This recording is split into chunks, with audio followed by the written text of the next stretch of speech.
Je m'appelle Laura et je suis en formation soudeuse à l'AFPA de Magnanville.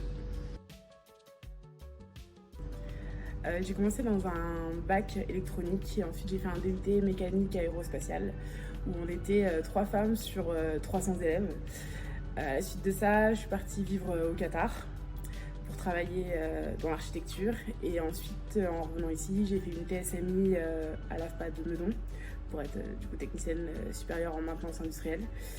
J'ai travaillé un peu à Engie et dans la maintenance des moules. Et ensuite, je suis venue ici faire une formation de soudeuse. J'ai participé au trophée Métier pour elle parce que j'ai adoré l'idée.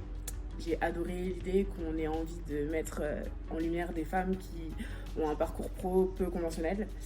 Je pensais pas vraiment être sélectionnée, mais j'avais très envie de participer pour soutenir le projet.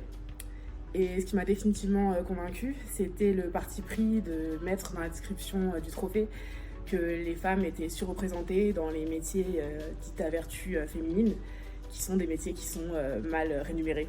C'est très très vrai, mais c'est une vérité qui est très rarement dite à haute voix.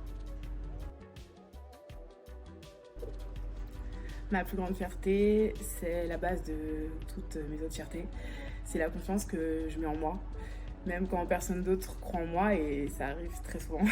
Je continue de croire en moi et de croire en mes capacités, parce que je sais que je suis la seule qui sait exactement ce dont je suis capable. Et malgré les échecs, malgré le fait des fois d'avoir des difficultés, je continue et ça c'est vraiment grâce à ma confiance.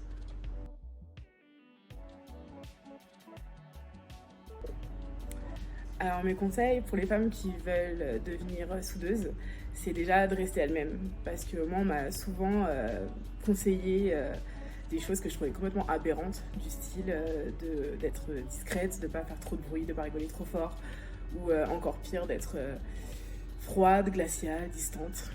Et je trouve pas ça très logique. Parce que si on est une femme qui est de nature très chaleureuse ou sociable, je vois pas pourquoi on devrait changer qui on est parce qu'on est dans un milieu masculin. Dans cette société, on doit beaucoup s'adapter aux hommes en tant que femme. Et je pense que c'est pas une solution. On a le droit d'être qui on est et de l'être entièrement. Donc je pense que déjà, il faut être soi-même.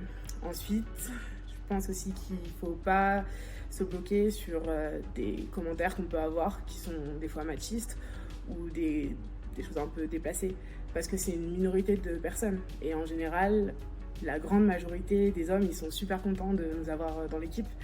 On est vraiment bien accueillis et c'est super agréable de bosser avec eux.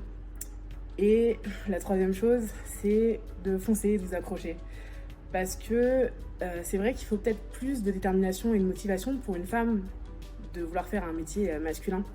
Mais en même temps, se lever tous les jours à 5 heures pour aller faire un métier qu'on n'aime pas ou encore pire qui nous ennuie, il va falloir beaucoup plus de détermination et de motivation pour tenir sur le long terme avec un résultat qui est beaucoup moins sympathique. Mon dernier mot pour les femmes, c'est faites ce qui vous plaît, soyez heureuses parce que de toute façon vous êtes extraordinaires.